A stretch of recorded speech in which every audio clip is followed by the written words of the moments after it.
le général Jean-François Olenga. Il est encore vivant, commandant force terrestre. À cette époque, l'armée était encore structurée en commandant à état-major général, force terrestre, force navale, force aérienne, région militaire, n'est-ce pas? Qui a dénaturé encore l'armée, c'est Kabila. En superposant des commandements, maintenant nous avons état-major général, force terrestre, navale, tout ça, secteur, non, zone de défense, secteur, donc compliqué quoi, une cacophonie, ça c'est toujours Kabila. Dieu aidant, François Olenga, Kinshasa, l'état-major général, Baouma, Agoma, commandant région, Mamadou, commandant de la force de réaction rapide. Baouma avait demandé de ne pas avoir un adjoint, parce qu'à l'époque de Kabila, chaque adjoint à Goma était nécessairement issu du RCD et principalement Tutsi. Vous comprenez? Là, je peux vous citer. Après Tango Force, c'était le fameux Bosco Ntaganda. Après Bosco Ntaganda, il y avait Kamanzi, il y avait Inosa Gahizi, il y avait Padiri, tout ça. Padiri qui n'est pas Padiri Volenda, Jonas Padiri. Tous les anciens du RCD et du CNDP, anciens de l'FPR, qui devaient occuper obligatoirement la région militaire de Goma pour faciliter tout ce que je suis en train de vous dire ici. Baouma va dire à Olenga, ne me donnez pas un adjoint pour me faciliter. Dieu étant, au Conseil national de sécurité, au CNS, il y avait Pierre Lumbi, paix à son âme, il était patriote, c'est papa. Il va manœuvrer avec Baouma et on va succéder les deux ennemis. Baouma a exigé même que tous les anciens du RCD et du CNDP soient ramenés de Goma à Kinshasa. Tous les colonels. Vous comprenez? Il a lui-même proposé de commander des unités qu'il maîtrise bien. Voilà comment on a manœuvré. Pendant qu'il y avait des négociations à Kampala, Baouma, avec nous les Wazalendo, à cette époque, moi j'étais actif, je présidais les FDIPC, Force de défense des intérêts du peuple congolais. On va planifier une bonne stratégie. Baouma va des fois éteindre ses téléphones pour ne pas recevoir les appels de Kabila, lui demander de ne pas attaquer. On attaque et puis Baouma dit on m'a attaqué, j'ai agi en défensive. Vous comprenez? On repousse l'ennemi. De Bweremana, d'abord il y a eu la pression, ils ont quitté Goma, ils se sont installés à Kanyaruchinya. Et de Kanyaruchinya, Baouma a quitté Bweremana pour s'installer à Mouja, pour ceux qui connaissent l'endroit.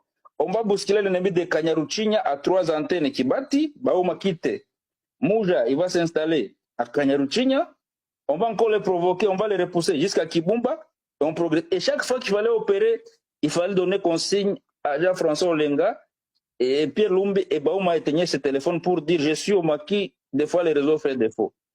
C'est comme ça que nous avons défait les M23. On va les défaire maintenant, qu'est-ce qui va se passer? Ils vont fuir vers l'Ouganda et le Rwanda, les pays qui les ont mandatés. Kabila pour les sauver. Imaginez-vous, quelqu'un vient violer ta femme. Tu as la chance de les chasser de chez vous. Au lieu de les poursuivre jusqu'au son dernier retranchement, Kabila a plutôt proposé les négociations, la signature des accords, déclaration de Nairobi, parce que les accords de Kampala de 2013, les accords de Kampala n'avaient plus lieu parce qu'on venait de les défaire. On va aller signer les déclarations de Nairobi. C'est un peu comme aller négocier quelqu'un qui a violé, qui a tué ta femme et tes enfants, et puis dans ce retranchement, au lieu de les poursuivre comme Kagame a toujours avancé des prétextes de chasser les FDLR, nous on devait aussi poursuivre les M23 en Ouganda et au Rwanda. Au lieu de le faire, Kabila est allé signer des déclarations, des accords avec eux à Nairobi. Vous comprenez la situation? Et pendant ce temps, on les défait, Baouma et Mamadou sont envoyés à Beni. Qu'est-ce qui va se passer? Les réseaux de Kabila au sein de l'armée vont tuer Mamadou. Preuve, les chauffeurs de Mamadou à cette époque étaient prêts à donner toute la vérité. Il était retrouvé mort en prison. Ceux qui savaient suivre la question comprennent. Baouma reste. Qu'est-ce qu'il avait promis de dire la vérité? Voilà. Mamadou est tué en janvier, comme Bouzamabe fut tué. Bouzamabe avait été rappelé à Kinshasa quand il avait défait Jules Mutembutsi à Bukavu. N'est-ce pas? Et à Kinshasa, on va l'empoisonné, il est mort dans des circonstances non encore élucidées.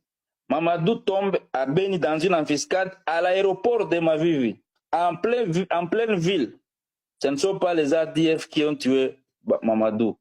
C'est les réseaux de Kabila et de Kagame dans l'armée. Et de Museveni, permettez que je le dise clairement.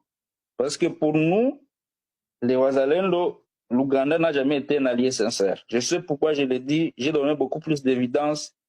Allez-y comprendre. Les AC, à part le Burundi et la Tanzanie, le Kenya, l'Ouganda, le Burundi, non, le Kenya, le Rwanda, l'Ouganda et le Sud-Soudan, ils sont dans des réseaux que Kabila maîtrise bien pour implanter leur empire au cœur de l'Afrique. Alors, qu'est-ce qui va se passer? Baouma va poursuivre les opérations. Baouma va en Ouganda. Voilà. Il est en train de mettre les ADF, mais Baouma et les tombeurs, comme Mamadou, de M23. Les M23 qui sont logés dans des hôtels par le gouvernement de Museveni. Vous comprenez? Kabila va encore envoyer Baouma dans des assises à Kampala. Baouma n'était pas chef d'état-major général, il n'était pas ministre des Affaires étrangères, ni ministre de la Défense. Ouais. On l'envoie faire des histoires avec l'Ouganda, et là on va l'empoisonner. Mon couteau, l'auditeur, paix à son âme, avant qu'il ne meure, avait dit que Baouma était mort par poison, venu d'un pays asiatique. Souvenez-vous bien. Le poison a été acheté par les réseaux Kabila, Kagame et Museveni et Baouma a été liquidé. On va nous tromper que c'était AVC. Je dis la vérité parce que moi, je ne crains rien. Kabila ne me fera rien, ni Museveni, ni Kagame. Je resterai encore vivant tant que Dieu le voudra. Ils ont voulu m'éteindre, mais je suis encore vivant.